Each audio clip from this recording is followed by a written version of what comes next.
Buenas noches, profesora. Nosotros somos Jordan Rivera, Constanza Sobarzo, Matías Soto y quien le habla, Camila Espinosa, y hoy hablaremos del Big Five Questionnaire. Partiremos esta presentación con una ficha técnica, los elementos de la prueba, las normas de corrección, las interpretaciones y los tipos de perfil que existen. Bueno, partiremos con la ficha técnica. El nombre es cuestionario Big Five o Big Five Questionnaire en inglés. Los autores son Caprava, Barbanelli y Borgoni y crearon esto en 1993. La aplicación es tanto individual como colectiva y lo puedes aplicar tanto en adolescentes como en adultos. La duración es aproximadamente entre 20 y 30 minutos y la finalidad es evaluar las 5 dimensiones y sus 19 subdimensiones de la personalidad y una escala de distorsión. El material que encontramos es el manual, el cuadernillo, la hoja de respuesta, la hoja de perfil y el soporte informático en caso de que lo estemos ocupando, porque este también puede ser evaluado de forma tanto manual como con este soporte informático. El Big Five es una unificación de distintos puntos de vista existentes, como por ejemplo el de Cattell de los 16 factores, Eisenhower de los 3 superfactores, Guilford de los 10 factores principales y Conray de los factores en sí. Convergen en tradiciones lexicográficas que quieren decir que codifican el lenguaje como Cattell y factorialista, y el listado de adjetivos son tanto monopolares como bipolares. El cuestionario Neo Personality Inventory, o NeoP, fue creado por Costa y McBride, que ese fue el primer cuestionario que se hizo antes del Big Five, que contaba con 18 elementos en la primera versión y 240 ahora en la última. A continuación veremos un cuadro comparativo de todas las teorías que aportaron a este cuestionario Big Five. Como podemos observar está el 16PF, el inventario tipológico de Myers-Briggs, el inventario psicológico de California, etc. Como podemos ver, en cada uno de estas teorías se repiten ciertos conceptos. Por ejemplo, en el primero podemos ver que se repite la extraversión, abajo está la actividad social, de nuevo la extraversión, la sociabilidad, etcétera, etcétera. Por lo tanto, ellos reunieron toda esta información y crearon los Big Five, que sería el primero la energía o extraversión, el segundo la afabilidad, el tercero tensón, el cuarto estabilidad emocional y el quinto intelecto o apertura mental. Por lo tanto, cada Big Five tiene 2 subdimensiones y cada subdimensión tiene 2 elementos, dando un total de 132 elementos. La mitad de las afirmaciones son en positivo y la otra mitad en negativo, cosa de controlar los sesgos que pueden haber en las respuestas. La escala de distorsión posee 2 elementos y ofrece un perfil falseado de sí mismo al responder el cuestionario. Con respecto a las normas de corrección y puntuación, tenemos 2 formas, la manual y la informática. Primero, lo que tenemos que hacer es revisar la hoja de respuesta y comprobar que el sujeto haya contestado todo. Si hay un 10% de elementos sin contestar, la prueba queda invalidada. Si deja unos pocos elementos, menos del 10% obviamente, en blanco, pues hay que reemplazarlo por la respuesta intermedia, que sería el 3. La corrección manual informática, si es manual, son 6 plantillas transparentes, 6 de los 12 elementos de cada escala puntúan negativo, rodeados por un círculo, el PD, que es la puntuación directa, sería 36 más los puntos positivos menos los puntos negativos. Se puntúa desde el 1 al 5, se suman los puntos en las respuestas positivas y repetimos el proceso con los negativos. Entonces tenemos del 1 al 5 para poner en respuestas positivas y del 1 al 5 para poner en respuestas negativas. Ya, acá podemos ver un ejemplo de hoja de respuesta y también podemos ver los cálculos que sacaron acá la persona encargada de corregir la respuesta.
Tesón. En esta dimensión observamos la capacidad de autorregulación o autocontrol que tiene que ver con los aspectos inhibitorios como los aspectos proactivos. Cuando una persona obtiene un puntaje alto en esta dimensión, ellos tienden a referirse como personas muy reflexivas, escrupulosas, ordenadas, diligentes y perseverantes. Por otro lado, cuando el puntaje es bajo, tienden a ser sujetos más reflexivos, con pocos escrúpulos, poco ordenados y además perseverantes. Acá tenemos las subdimensiones de escrupulosidad, la cual mide los aspectos relativos de la fiabilidad meticulosa y amor por el orden del sujeto. Y la otra es perseverancia, más conocida como P, la cual mide la persistencia y tenacidad con la cual ejecutan las tareas, actividades emprendidas y en no faltar a lo prometido. Con D sería la suelo cuidar todas las cosas hasta en su mínimo detalle. Y con Do llevo a cabo decisiones que he tomado. Estabilidad emocional. Acá observamos características que permiten esencialmente al opuesto del afecto negativo. Las personas que obtienen un puntaje alto en esta dimensión tienden a ser poco ansiosas, vulnerables, emotivas, impulsivas, impacientes e incluso irritables. Por el contrario, las que obtienen un bajo puntaje son más ansiosas, vulnerables, emotivas, impacientes y también irritables.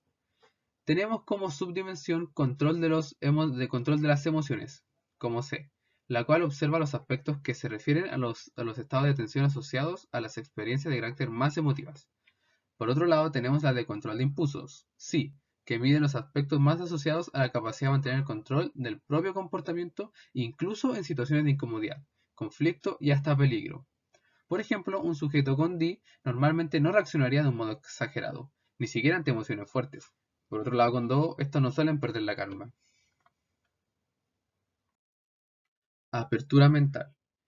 En esta dimensión se refiere a lo que los otros autores han definido como cultura, intelecto y apertura a la experiencia, en donde se enfoca las características del contexto lingüístico que se asocian a diferentes denominaciones. Cuando los sujetos obtienen una puntuación alta, tienden a ser muy cultas, informadas, interesadas por las cosas, a nuevas experiencias relacionadas al contacto con costumbres y culturas diferentes.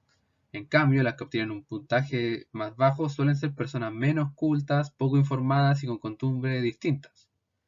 Acá, en esta dimensión, tenemos como subdivisiones apertura a la cultura, AC, la cual busca medir los aspectos que causan interés por mantenerse informados, tanto la lectura, así como también adquirir conocimiento. La otra es apertura a la experiencia, AE, la cual mide los aspectos que tiene como disposición hacia lo novedoso, la capacidad para considerar cosas de distintas perspectivas y la apertura favorable hacia valores, estilos, modos de vida y culturas distintas.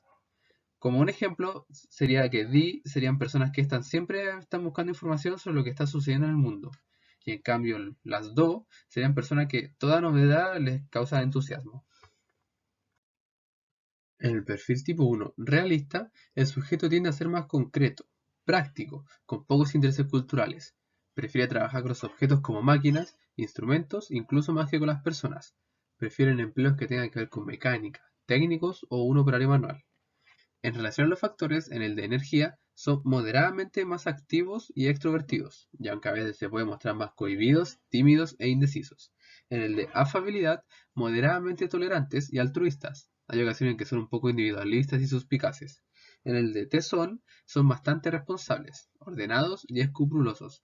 En el de estabilidad emocional, son moderadamente equilibrados y tranquilos, y aunque a veces también se pueden mostrar suspicaces y susceptibles.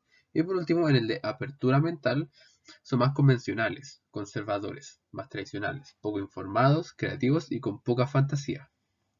En la puntuación escala D define un perfil libre de falsificaciones en sentido mayor y menor.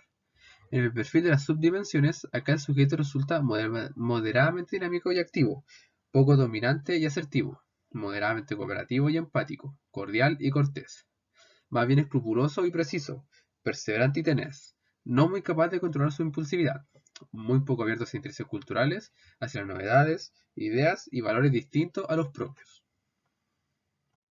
A continuación, tenemos el perfil tipo 2 de investigación. En este, el sujeto suele preocuparse sobre todo en áreas científicas. Le interesa trabajar en base a las ideas, símbolos, palabras. Es agudo, intelectual, con intereses más diversos y con una clara predisposición para el conocimiento. les gustan las actividades que disponen de muchas reglas y prefieren trabajar como médico, biólogo o investigador de laboratorio. En cuanto a los factores, en el de energía resulta moderadamente animado y comunicativo, aunque en ciertas ocasiones puede resultar un poco cohibido y tímido. En el de afabilidad, moderadamente tolerante y altruista, pero en ocasiones puede resultar un poco individualista y hasta suspicaz. En el de tesón, se muestra muy diligente, ordenado, responsable y preciso. En el de estabilidad emocional, él resulta muy ansioso, susceptible, irritable y nervioso. Y por último, en el de apertura mental, se muestra más bien creativo, imaginativo, original e informado. En la escala D nos muestra un perfil libre de falsamiento en sentido mayor o menor. En el perfil de las subdimensiones es moderadamente dinámico y activo, más dominante y asertivo, cooperativo y empático, poco cordial y cortés, muy escrupuloso y preciso, moderadamente perseverante y tenaz, casi incapaz de dominar sus propias emociones o impulsividad, muy abierto hacia los intereses culturales y moderadamente abierto a las novedades, ideas y valores de diferentes a los propios. El perfil tipo 3 es el perfil creativo, en donde las personas suelen mostrarse más ligadas como es el tema del arte, prefieren trabajar en algo que les permita expresar su propia creatividad, son sujetos independientes socialmente, volubles y nerviosos, están poco interesadas en la precisión por encima de todo y prefieren desarrollarse más en áreas que tengan que ver con el arte, publicidad o diseño. En cuanto a los factores, tenemos el factor de energía, en donde se muestran moderadamente dinámicos y comunicativos, aunque en ocasiones pueden ser algo cohibidos hasta tímidos. En el de afabilidad son moderadamente tolerantes y altruistas, en ocasiones pueden ser un poco individualistas hasta suspicaces. En el de tesón resultan ser bastante desordenados, indisciplinados, distraídos, muy poco precisos y fiables. En el de estabilidad emocional son más nerviosos, irritables, impacientes y poco equilibrados. Y en el de apertura mental se suelen mostrar más creativos, imaginativos y originalmente están más informados. Según la puntuación de la escala D, nos muestra una presencia de falsamiento en un sentido negativo, en donde el sujeto da una impresión muy negativa del mismo, que se puede deber a una visión muy autocrítica por la implicancia afectiva en comportamientos sociales diversos. En cuanto a las subdimensiones, los sujetos suelen ser más dinámicos y activos, son moderadamente dominantes y asertivos, cooperativos, empáticos, cordiales, corteses, muy poco escrupulosos y precisos, son poco perseverantes y tenaces, están poco capacitados para dominar sus propias emociones e impulsividad, pero están abiertos a las novedades, ideas y valores distintos a los propios. El perfil tipo 4 es el perfil social, en donde los sujetos resultan ser más amistosos, populares, suelen relacionarse bien con las personas, les agrada estar con los demás, son bastante realistas, serenos y optimistas, prefieren ocuparse como asistentes sociales, enfermero o profesor. En cuanto a los factores, en el factor de energía nos muestran que son moderadamente animados, comunicativos, aunque a veces suelen ser también un poco tímidos y cohibidos. En el factor de afabilidad suelen ser más comprensivos, tolerantes, conciliadores y para nada egoístas o hostiles. En el de tesón se muestran moderadamente responsables, escrupulosos, aunque a veces también pueden mostrarse un poco desordenados y distraídos. En el de estabilidad emocional se muestran moderadamente equilibrados y tranquilos y en ocasiones resultan ser un poco ansiosos o susceptibles. En el de apertura mental suelen ser bastante creativos e informados, aunque en ocasiones pueden ser un poco convencionales y hasta tradicionales. La puntuación de la escala D nos indica un perfil libre de falseamiento en un sentido positivo o negativo, y en el perfil de las subdimensiones nos muestran que son más dinámicos, activos, son moderadamente dominantes, asertivos, bastante cooperativos y empáticos, son más cordiales y corteses, muy escrupulosos y precisos, perseverantes, tenaces, están moderadamente capacitados para dominar sus propias emociones e impulsividad, están abiertos a intereses culturales, novedades, ideas y valores que sean totalmente distintos a los suyos. El perfil tipo 5 es el perfil dirigente, en donde las personas están más orientadas a convencer, influir y guiar a otras personas, son más enérgicas, comprensivas, entusiastas, tolerantes al estrés y más seguros de sí mismos. Tienden a buscar cargos que tengan que ver como con vendedores, políticos o personas de negocio. En relación a los factores, en el factor de energía, el sujeto es bastante dinámico, comunicativo y extravertido. En el de afabilidad son moderadamente tolerables y altruistas, en ocasiones pueden ser un poco individualistas y hasta desconfiados. En el de tesón son más diligentes, ordenados y escrupulosos. En el de estabilidad emocional son moderadamente equilibrados y tranquilos, aunque en ocasiones también pueden mostrarse un poco más angustiosos y susceptibles. En el de apertura mental Son más creativos, están más informados, son poco convencionales y cerrados. Según la puntuación de la escala D, nos muestra un perfil libre de falseamiento en sentido positivo y negativo. En las subdimensiones, los sujetos se muestran más dinámicos y activos, muy dominantes y asertivos. Son moderadamente cooperativos, empáticos, poco cordiales y cortés. Son moderadamente escrupulosos y precisos. Son bastante perseverantes, tenaces, moderadamente capacitados para dominar las propias emociones y para su propio control de impulsos. Están moderadamente abiertos hacia el interés cultural, abiertos a las novedades, ideas diferentes que tengan que ver distintos a los valores propios. Por último tenemos el perfil tipo 6, el cual es el perfil convencional, donde el sujeto tiende a preferir tareas a las que los objetivos y procedimientos que para su logro estén más bien definidos, como lo son los trabajos de oficina, bancarios, de secretario, etc. Y en relación a los factores en energía, resultan ser moderadamente activos y comunicativos y en ocasiones pueden mostrarse más tímidos o cohibidos. En cuanto a la afabilidad, son moderadamente más tolerantes y altruistas, pero en ocasiones pueden mostrarse también algo individualistas, hasta suspicaces. En el de tesón se muestran personas bastante diligentes, ordenados y escrupulosos. En el de estabilidad emocional son moderadamente equilibrados, más tranquilos, en ocasiones pueden ser un poco impulsivos, ansiosos y susceptibles. Y en el de apertura mental son mucho más convencionales, tradicionalistas y desinformados. La puntuación en la escala D nos muestra un perfil libre de falsamiento en el sentido positivo y negativo. Y en cuanto a las subdimensiones, suelen ser más dinámicos y activos, están moderadamente dominantes, asertivos, cooperativos y empáticos, son cordiales y corteses, más escrupulosos y precisos, son perseverantes, tenaces, tienen una capacidad más moderada para dominar sus propias emociones y su propio control de impulso, están poco abiertos a los intereses de tipo cultural, novedades, ideas y valores que tengan que ver distintos a los suyos.